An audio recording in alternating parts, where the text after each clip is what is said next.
AICC general secretary KC Venugopal తో MLC Jeevan Reddy భేటీ ముగిసింది. జీవన్ రెడ్డితో పాటు మంత్రి శ్రీధర్ బాబు, రాష్ట్ర కాంగ్రెస్ ఇన్ఛార్జ్ దీపాదాస్ మున్షి కేసీతో భేటీ అయ్యారు. పార్టీ పెద్దల చర్చలతో అలక వీడారు జీవన్ రెడ్డి. పార్టీలో సీనియర్లకు ప్రాధాన్యత తగ్గకుండా చూస్తామన్నారు దీపాదాస్ మున్షి. పార్టీ ఫిరాయింపులపై బీఆర్ఎస్ నేతలు విమర్శలు చేయడం దయ్యాలు వేదాలు మళ్లించినట్టుగా ఉందన్నారు మంత్రి శ్రీధర్ బాబు. మొదటి నుంచి ఉన్నవారికి ప్రాధాన్యత, గౌరవం ఇస్తామని కేసీ హామీ ఇచ్చారన్నారు జీవన్ రెడ్డి. కార్యకర్తలను కాపాడుకోవడం చాలా ముఖ్యమని, ఏ పార్టీకైనా కార్యకర్తలే ముఖ్యమని తెలిపారు. వారి ఆలోచనలకు అనుగుణంగానే నిర్ణయాలు తీసుకోవాలన్నారు జీవన్ రెడ్డి. आज मैं और एमएलसी जीवन रेड्डी जी और मिनिस्टर श्रीधर बाबू जी और लक्ष्मण जी और MLA we all came and also Jeevan Reddy's son, we all came to meet KC Venugopal ji, the general secretary in charge. जीवन रेड्डी जी के कॉन्स्टिट्यूएंसी से भी, जगतियाल से भी बीआरएस एमएलए ज्वाइन किया है. कैडर में थोड़ा हलचली मच गई थी कि बीआरएस और कांग्रेस एक साथ कैसे रहेंगे. जीवन रेड्डी जी हमारे बहुत रिस्पेक्टेड सीनियर लीडर है, बहुत लॉयल लीडर है, जो पार्टी के साथ बुरे समय से बुरे वक्त में भी डट के खड़े रहे और लड़ते रहे तेलंगाना के हर इशू पे, तेलंगाना के हित के लिए.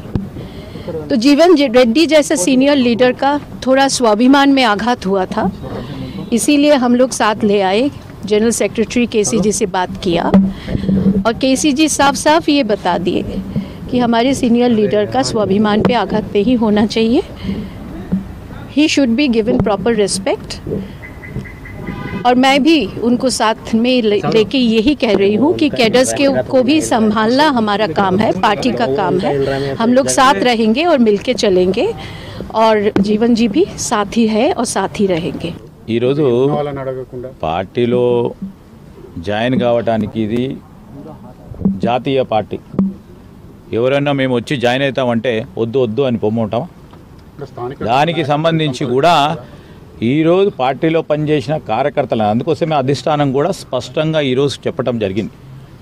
పార్టీలో పనిచేసే కార్యకర్తలకి, నాయకులకి తప్పకుండా వారి గురించి ఆలోచన చేయటం, వారికి కూడా ప్రముఖమైన పాత్ర వహించే బాధ్యత తీసుకోవటం జరుగుతుందని స్పష్టంగా చెప్పటం జరిగింది.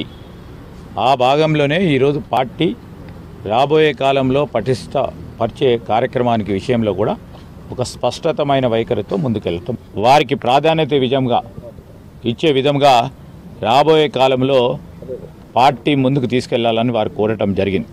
దానికి స్పష్టంగా కూడా అధిష్టానం మేముంటాం మీ వెనుక, ఏ విధంగానైతే పార్టీని మీరు నడిపారో ఆ విధంగా నడపాలని వారు సూచించడం జరిగింది. అంటే వాస్తవంగా జరిగిన పరిణామాలు ఏదైతుందో కొంత మాకు స్థానికంగా మనోస్తాపానికి గురి కావటం, ఆవేదనకు గురి కావటం జరిగిన మాట వాస్తవం. ఏదైనా ఏదైతుందో భవిష్యత్తులో ఏ పరిస్థితులు కూడా కార్యకర్తల యొక్క మనోభావాలను గౌరవించడం, వారి యొక్క ఇంట్రెస్ట్ ఏదైతుందో ప్రొటెక్ట్ చేయటం పార్టీ యొక్క ప్రధాన బాధ్యత జరుగుతుంది. ఇలా cadre is prime for any political party. వీళ్ళు ఇంతకాలం ఏదైతుందో పార్టీ నిలబెట్టినటువంటి ఒక కార్యకర్తల యొక్క మనోభావాలని కానీ, వారి యొక్క ఆవేదన కానీ తప్పకుండా పరిగణలోకి తీసుకుంటాం. భవిష్యత్తులో వీళ్ళ జగిత్యాల నియోజకవర్గమే కానీ ఇక్కడే కానీ వీళ్ళ పార్టీకి అండగా నిలిచినటువంటి వారిని తప్పకుండా కాన్ఫిడెన్స్లోకి తీసుకొని వారి ఆలోచనకు అనుగుణంగానే ముందు జరుగుతుంది.